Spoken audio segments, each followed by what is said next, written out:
اعوذ باللہ من الشیطان اللعین الرجیم بسم اللہ الرحمن الرحیم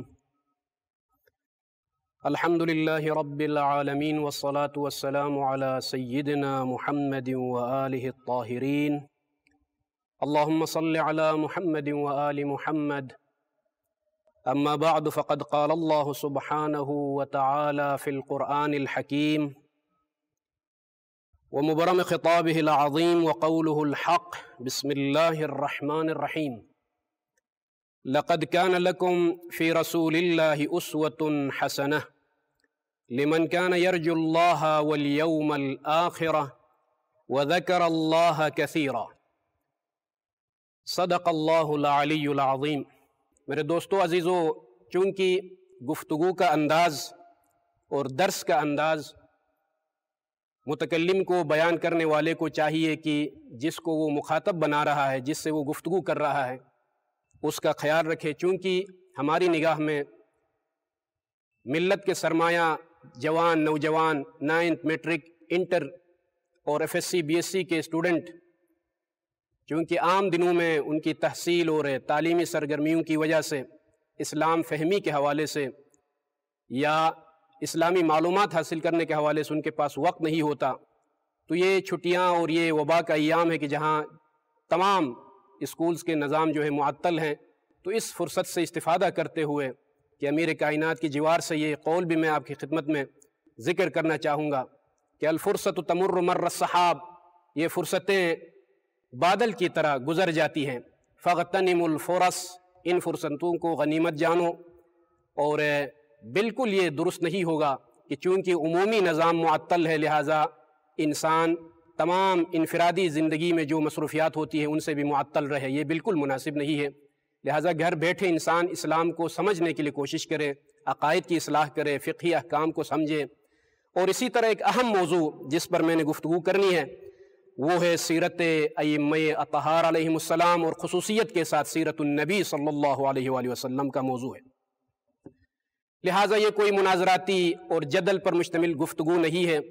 نہ مخالفین کو ہم مخاطب بنا رہے ہیں، بلکہ اپنے نوجوانوں کو آسان الفاظ میں مختصر طریقے سے سیرت ائمہ اطہار کو سمجھانے کی ہماری کوشش ہے۔ لہذا سرنامہ کلام میں مشہور و معروف آیت کی تلاوت کا میں نے شرف حاصل کیا، لقد كان لكم في رسول الله أسوة حسنة لمن كان يرجو الله واليوم الآخر وذكر الله كثيرا، سورہ احزاب کی آیت نمبر 21 ہے۔ چونکہ سیرت عنوان گفتگو ہے لہٰذا سیرت کا لغوی معنی اور اصطلاحی معنی بیان کرنے کے بعد میں انشاءاللہ تعالی سیرت نبی کے حوالے سے میں گفتگو کروں گا۔ سیرت عربی لفظ ہے اور اس کا جو ریشہ لغوی ہے، جو بنیادی کلمہ ہے اس کا سیرت کا، سیر سے ہے، جو کہ یہ لفظ اردو میں بھی استعمال ہوتا ہے۔ سیر کرنا، حرکت کرنا، چلنا، مشی، یہ الفاظ، یہ معانی ہے اس لفظ کے۔ لیکن جب ہم سیرت النبی یا سیرت ائمہ اطہار علیہم السلام یہ تعبیر جب استعمال کرتے ہیں تو ائمہ اطہار علیہم السلام 14 معصومین کی ولادت سے لے کر تا ان کے انتقال، شہادت، وفات تک زندگی کے اہم واقعات اور تمام واقعات جو ان کی زندگی میں وہ واقعات پیش آئے، حوادث رونما ہوئے، اور ائمہ کا جو سلوک رہا، پیغمبر اسلام کا جو سلوک رہا، ان حوادث میں کیا کردار ادا کیا، ان تمام واقعات کو بیان کرنا، یہ ہے سیرت النبی یا سیرت ائمہ علیہم السلام۔ دوسرا الفاظ میں ذرا اس کو اور بہتر طریقے سے اگر ہم بیان کرنا چاہیں، سیر لغوی جو معنی ہے چلنا، حرکت کرنا، لیکن جو آپ کو حرکت کرنے کا سلیقہ سکھائے، طریقہ کار سکھائے، کس طریقے سے زندگی میں آپ نے حرکت کرنی ہے، معنوی کمالات تک آپ نے پہنچنا ہے، تو یہ جو طریقہ کار جس سیرت سے ہمیں یہ درس ملتا ہے، یہ روش اور طریقہ ملتا ہے، اس سیرت کو ہم سیرت النبی یا سیرت ائمہ علیہم السلام سے تعبیر کرتے ہیں۔ لہٰذا زندگی کے تمام معاملات میں، وہ انفرادی معاملات ہو، گھر والوں کے ساتھ جو سلوک ہونا چاہیے، معاشرے کے ساتھ اٹھنا بیٹھنا، اور جنگوں میں، مختلف شعبہ حیات میں انسان کا جو طریقہ کار ہونا چاہیے آگے بڑھنے کا، وہ طریقہ کار ہمیں سیرت النبی سے یا سیرت ائمہ علیہ السلام سے ہمیں ملتا ہے، اور اسی لیے چونکہ سیرت ائمہ علیہ السلام تسلسل ہے سیرت النبی کا، تو بہترین طریقہ اور بہترین راستہ جس کی وساطت سے ہم تک نبی اکرم صلی اللہ علیہ وآلہ وسلم کی سیرت پہنچی ہے، وہ راستہ طریق اہل البیت علیہم السلام، اہل البیت علیہ السلام کا راستہ ہے۔ لہٰذا ہم فرق نہیں کرتے ہیں، سیرت ائمہ علیہ السلام تسلسل ہے، دوام ہے اسی سیرت نبی کا، اسی لیے ہم سیرت معصومین بھی بیان کرتے ہیں، اور بیان کرنے کا ہدف یہ ہوتا ہے کہ انسان اپنی زندگی کے تمام شعبے میں اس سیرت کے مطابق زندگی گزار سکے اور ایک کامل انسان بننے کی کوشش کرے۔ اس کے بعد یہ جو سیرت نبی ہے خصوصیت کے ساتھ اب میں داخل ہو رہا ہوں، قرآن کا یہ اعلان ہے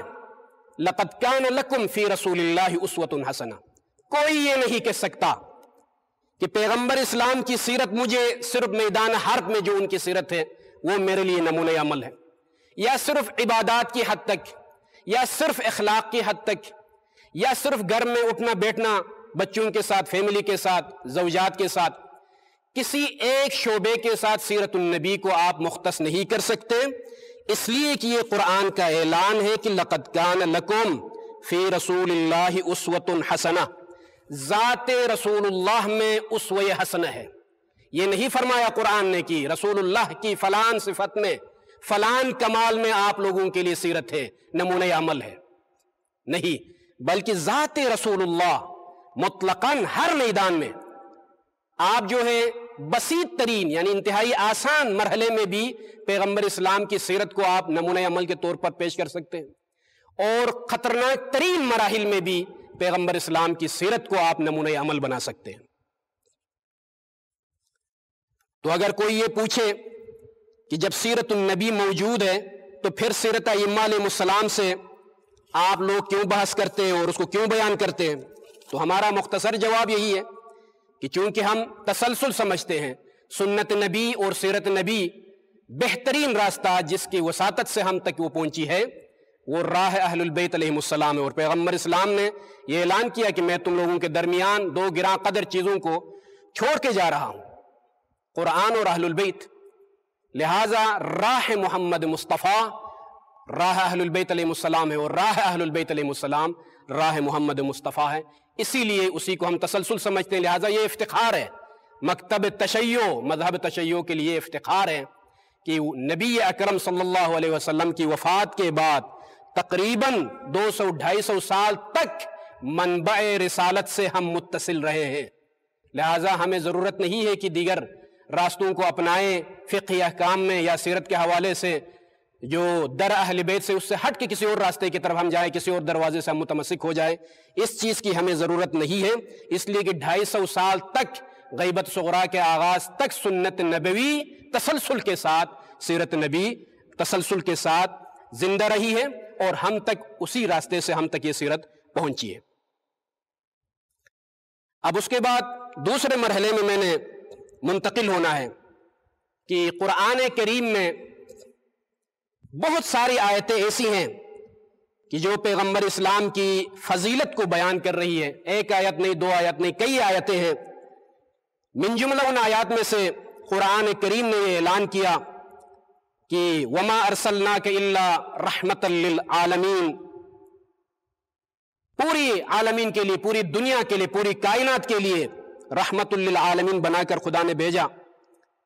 اور یہ آیے اسوہ جس کی تلاوت کا شرف میں نے حاصل کیا، لَقَدْ كَانَ لَكُمْ فِي رَسُولِ اللَّهِ أُسْوَةٌ حَسَنَةٌ، زندگی کے کسی مرحلے میں بھی آپ اگر اپنی فیملی کے ساتھ زندگی بسر کر رہے ہیں تو فیملی کے ساتھ آپ کا رویہ کیا ہونا چاہیے، اخلاق کیا ہونا چاہیے، ہمسائے کے ساتھ آپ کا رویہ کیا ہونا چاہیے، معاملات میں، تجارت میں۔ انشاءاللہ میں بیان کروں گا پیغمبر اسلام کی زندگی کا اور ایک حصہ جو تجارت میں گزرا ہے، یہ بھی نمونہ عمل ہے۔ اور فضیلت میں بہت ساری آیتیں ہیں، یہ آیت رحمت ہے جو کہ وَمَا أَرْسَلْنَاكَ إِلَّا رَحْمَةً لِّلْعَالَمِينَ ہے، اور اس کے بعد دوسری آیت مثال کے طور پر یہ آیت اسوہ ہے کہ وَلَكُمْ فِي رَسُولِ اللَّهِ أُسْوَةٌ حَسَنَةٌ۔ ایک اور آیت جو کہ انما ولیکم اللہ، آئے ولایت ہے کہ انما ولیکم اللہ ورسولہ اللہ کی ولایت کے بعد محمد مصطفیٰ صلی اللہ علیہ وآلہ وسلم کی ولایت کا اعلان ہو رہا ہے۔ یہ قرآن کی کچھ آیتیں تھیں جن میں پیغمبر اسلام کی فضیلتیں بیان ہوئی ہیں، مگر جب ہم وصی رسول، خلیفہ بلا فصل، امیر کائنات، جو کہ میں شرف سمجھتا ہوں کہ ان کی جوار سے یہ پروگرام نشر ہو رہا ہے، کہ نہج البلاغہ کی طرف جب ہم رجوع کرتے ہیں وہاں پر بہت قیمتی کلمات موجود ہیں، لیکن مثال کے طور پر یہ جملہ میں بیان کر کے اسی پر میں درس کو تمام کرنا چاہوں گا کہ حتی بعث اللہ محمدا صلی اللہ علیہ وآلہ شہیدا وبشیرا ونذیرا خیر البریۃ طفلا وانجبها کہلا واطہر المطہرین شیمہ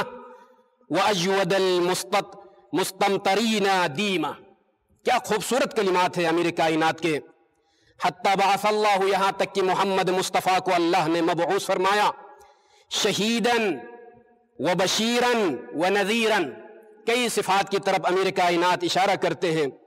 کہ امت کے اعمال پر گواہ بنا کر محمد مصطفیٰ صلی اللہ علیہ وآلہ وسلم کو مبعوث فرمایا، و بشیراً، اور اعمال کے ثواب کے حوالے سے بشارت دینے والے محمد مصطفیٰ ہیں، و نذیراً، اور ڈرانے والے کہ کفر اور دیگر جو برے اعمال ہیں اگر ان کا ارتکاب کرے تو ڈرانے والے نذیر محمد مصطفیٰ کو مبعوث فرمایا۔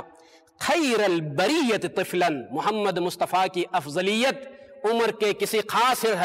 مرحلے میں نہیں بلکہ خیر البریۃ طفلا، بچپنے میں خیر البریہ، تمام خلائق میں افضل ترین انسان محمد مصطفیٰ کی ذات ہے۔ وانجبها کہلا، سن رسیدوں میں نجیب ترین، شریف ترین، باکرامت انسان محمد مصطفیٰ ہیں۔ وَأَطْهَرَ الْمُطَهَّرِينَ شِيمَةً، خصلتوں کے اعتبار سے، عادات کے اعتبار سے پاک و پاکیزہ لوگوں میں سے اطہر ترین، پاکیزہ ترین ذات محمد مصطفیٰ صلی اللہ علیہ وآلہ وسلم کی ذات ہے۔ وَأَجْوَدَ الْمُسْتَمْطَرِينَ دِيمَةً، رحمت برسانے والے، جو رحم دل لوگ تو بہت ہیں، مفہومی ترجمہ میں کر رہا ہوں، رحم کرنے والے دنیا میں بہت ہیں، مگر سب سے زیادہ بڑا سخی ابن سخی، کریم ابن کریم، جو کہ رحیم انسان ہے اور رحمت للعالمین ہے، محمد مصطفیٰ کی ذات ہے۔ یہ خطبہ نمبر 105 میں چونکہ نسخے مختلف ہے، اگر اردو ترجمے میں اگر آپ مراجعہ کرنا چاہیں، رجوع کرنا چاہیں، اور میں یہ دوستانہ نصیحت کرنا چاہوں گا کہ ایک مثقف ترین معاشرے کا لکھا پڑھا جوان صرف سننے پر اکتفا نہ کرے بلکہ اپنے پاس قرآن کریم با ترجمہ اپنے پاس رکھے اور مراجعہ کرے، دیکھ لیں، مطالعہ کریں، اور ساتھ ساتھ میں یہ حوالہ دے رہا ہوں اپنے جوانوں کے لیے کہ جو وہ رجوع کریں۔ علامہ ذیشان حیدر جوادی کا جو ترجمہ ہے وہ کسی حد تک آسان ہے، علامہ مفتی جعفر حسین اللہ مقامہ کا ترجمہ ادب پر مشتمل ہے، ممکن ہے سمجھنے میں دشواری پیش آ جائے، لہٰذا علامہ ذیشان حیدر جوادی کا جو ترجمہ ہے اس میں خطبہ نمبر 5 میں یہ اوصاف مذکور ہیں جن کی طرف امیر کائنات نے اشارہ فرمایا۔ اور ایک اور حوالہ دوں گا اگر رجوع کرنا چاہیں نہج البلاغہ میں، جو کہ پیغمبر اسلام کے اوصاف بیان ہوئے ہیں، وہ وہی ترجمہ علامہ ذیشان کا، اور خطبہ نمبر 106 میں بھی امیر کائنات علی ابن ابی طالب علیہ السلام نے پیغمبر اسلام کے فضائل بیان فرمائے۔ وصلی اللہ علی محمد وآلہ الطاہرین۔